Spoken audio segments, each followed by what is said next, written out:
सूत जी कहते हैं अत्र ते कीर्तयिष्यामि भक्ति युक्तम कथानकम शुकेन मम यत् प्रोक्तम रहस्यम विचार्य च। सूत जी कह रहे हैं कि इस विषय में मैं भक्ति युक्त एक कथा तुमको सुनाता हूं। जो सुखदेव जी ने मुझसे कहा वही मैं तुमको सुनाता हूं।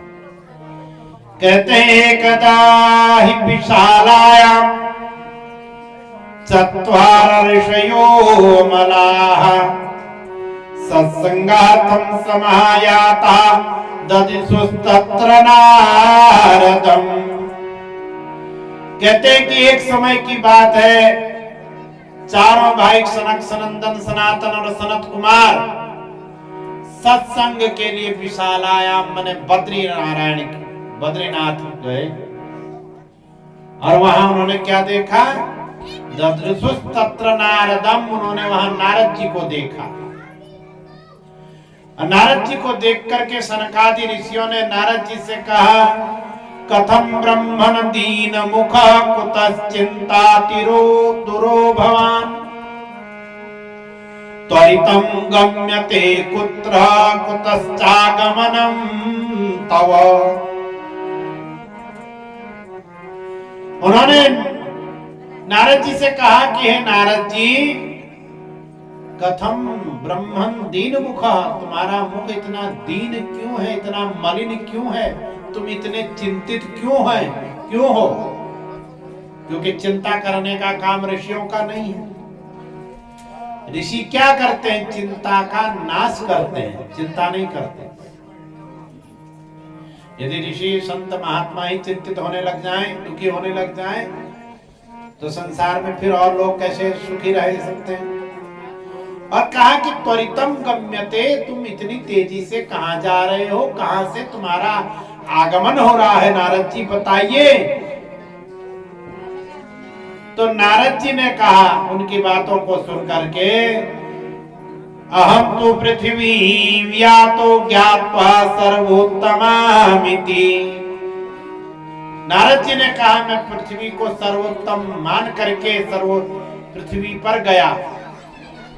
और कहां कहां गया? कहते हैं प्रयागम पुष्करम च प्रयागम च काशीम गोदावरीम तथा हरिक्षेत्रम कुरुक्षेत्रम श्रीरंगम सेतुबंधनम। कहते हैं मैं पुष्कर गया, प्रयाग गया, काशी गया, गोदावरी गया, हरिद्वार गया, कुरुक्षेत्र गया, द्वारिका गया, रामेश्वर गया, परंतु मेरे मन को शांति देने, मेरे मन को संतोष कहीं भी नहीं मिला। क्यों नहीं मिला? कहते हैं कलिना धर्म मित्रेण धरेयं बाधिता सुना। कलियुग का जो छोटा भाई है अधर्म, उसने सब कुछ नष्ट कर दिया। क्या क्या नष्ट किया? कहते हैं सत्यम नास्ति दया तपः शौचम दया दानम न विद्यते उदरम हरिणो जीवावराकाः कूटभाषिणः। कहते हैं अब कहीं सत्य नहीं है, कहीं तप नहीं है, कहीं पवित्रता नहीं है, दान नहीं है, दया नहीं है। बेचारे जीव केवल अपना पेट भरने में लगे हुए हैं।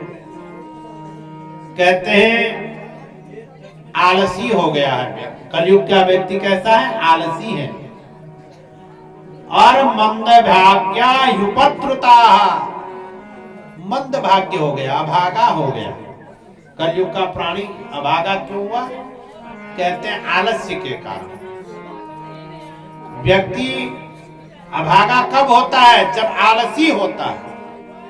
जो लोग कर्म करते हैं वह मंद भाग्य नहीं है, वो दुर्भाग्यशाली नहीं है जो कर्म करते हैं, और जो कर्म नहीं करते हैं वही मंदभाग्य है, मैंने दुर्भाग्यशाली व्यक्ति।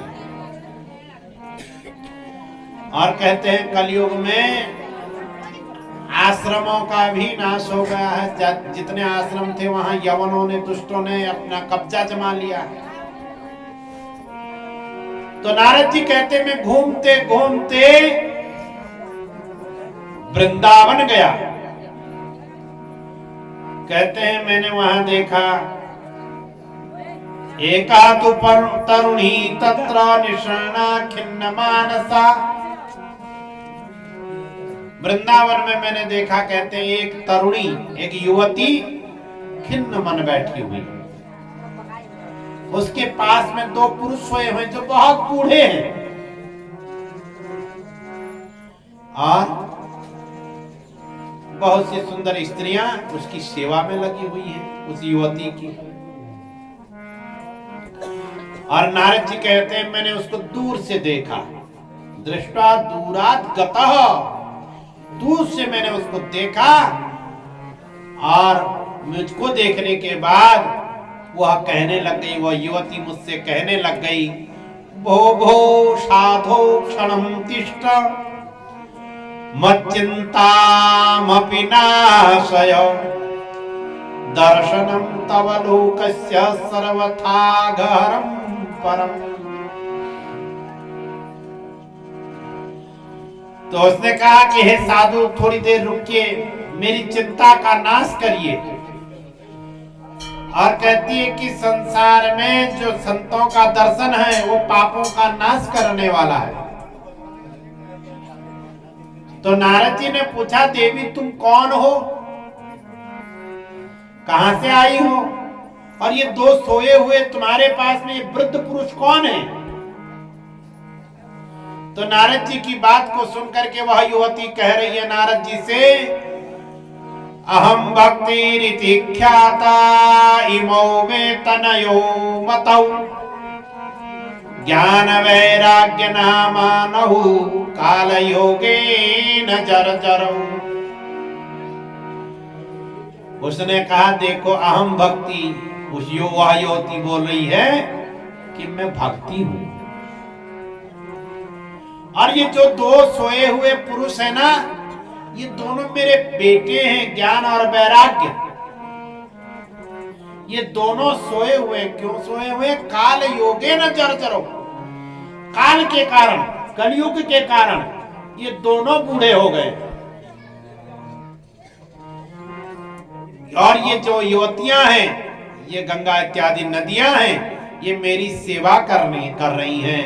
नारद जी से कहती है वो भक्ति कि आप सुनो मेरे विषय में। भक्ति कह रही है, उत्पन्ना द्रविड़े साहम वृद्धिम कर्णाटके गता क्वचिन क्वचिन महाराष्ट्रे गुर्जरे जीर्णताम गता। भक्ति कहती है कि मैं द्रविड़ देश में, माने दक्षिण भारत में उत्पन्न हुई। भक्ति कहाँ उत्पन्न होती है? दक्षिण में। जितने भी हमारे आचार्य हुए सारे ज्यादातर दक्षिण के हुए, शंकराचार्य, निम्बार्काचार्य, रामानुजाचार्य इत्यादि जितने भी हमारे आचार्य हुए सब दक्षिण में ज्यादा हुए। और कहते हैं वृद्धिम कर्णाटके गता, कर्नाटक में आकर बड़ी हुई कहते हैं मैं वहां बड़ी। और क्वचिन क्वचिन महाराष्ट्र, महाराष्ट्र में कुछ युवती हुई। और गुजरात में जाकर गुर्जरे जीर्णतां गता, गुजरात में जाकर के मैं बूढ़ी हो गई। कहते हैं तत्र घोर कलेर योगात् पाखंडे खंडितांग का। कहते हैं वहां तो घोर कलयुग है, इसलिए मैं बूढ़ी हो गई। वृंदावनम पुनः प्राप्य नवीनेव स्वरूपिणी जाता हम युवती सम्यक प्रेष्ठ रूपा तु सांप्रतम। कहती है कि वृंदावन को प्राप्त करके मैं तो जवान हो गई, परंतु मेरे यह दोनों पुत्र जवान नहीं हुए, ये दोनों बूढ़े के बूढ़े ही रह गए।